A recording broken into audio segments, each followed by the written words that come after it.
30 দিনের রক্তদান শিবিরের কর্মসূচি নেওয়া হয়েছে।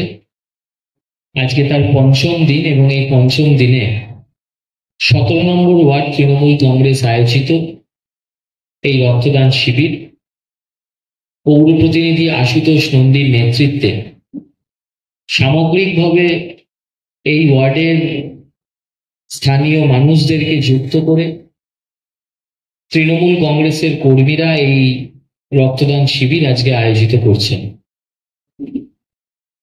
বিগত 2 মাস আগে আমরা নির্বাচন অতিক্রম করেছি এবং এই নির্বাচনে ব্যস্ততার জন্য বিভিন্ন সংগঠন এই রক্তের ঘাটতি দেখা দিয়েছে আমাদের বাংলায়।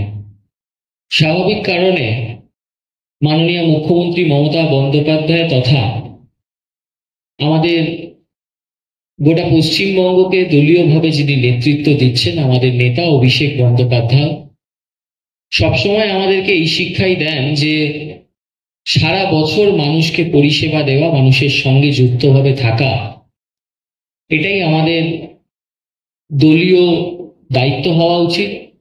সেই দায়বদ্ধতা এবং দলীয় দায়িত্বকে পালন করার জন্য 30 দিন ব্যাপী আমাদের বিধায়ক অদিতি মুন্সি, সাংসদ সৌগত রায়ের নেতৃত্বে আমরা এই রক্তদান শিবির প্রত্যেকটি ওয়ার্ডে এবং বিভিন্ন শাখা সংগঠনের উদ্যোগে এই রক্তদান শিবির আয়োজিত করছি। সাথে সাথে বিভিন্ন ক্লাব সংগঠন, বিভিন্ন অরাজনৈতিক সংগঠনও বহু সময় এই রক্তদান শিবির আয়োজিত করে থাকে এবং আমাদের স্থানীয় প্রশাসন রাজ্যের সরকারকে বিভিন্ন ক্লাব সংগঠনের সহযোগিতা ছাড়া আমরা এই বৃহৎ কর্মসূচি, বৃহৎ কর্মকাণ্ড হয়তো সুষ্ঠুভাবে করতে পারতাম না।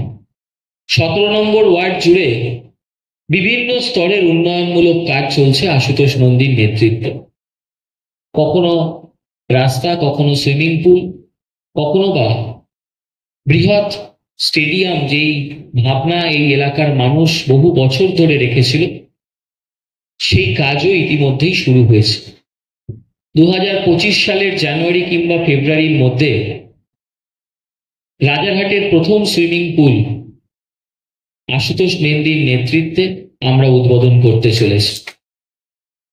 তার সাথে সাথে এই এলাকা জুড়ে যে পানীয় জলের বিভিন্ন সময় যে চাহিদা, সেই চাহিদাকে পূরণ করার জন্যও আমাদের বিধাননগর পৌর নিগম ইতিমধ্যেই টেন্ডার করেছে প্রায় 240 কোটি টাকা। আগামী দিন বাড়ি বাড়ি যাতে পরিশ্রুতি ও পানীয় জল পৌঁছে দিতে পারি, সেই দায়িত্ব আমাদের পৌর প্রতিনিধিরা, বিধায়করা নিচ্ছেন।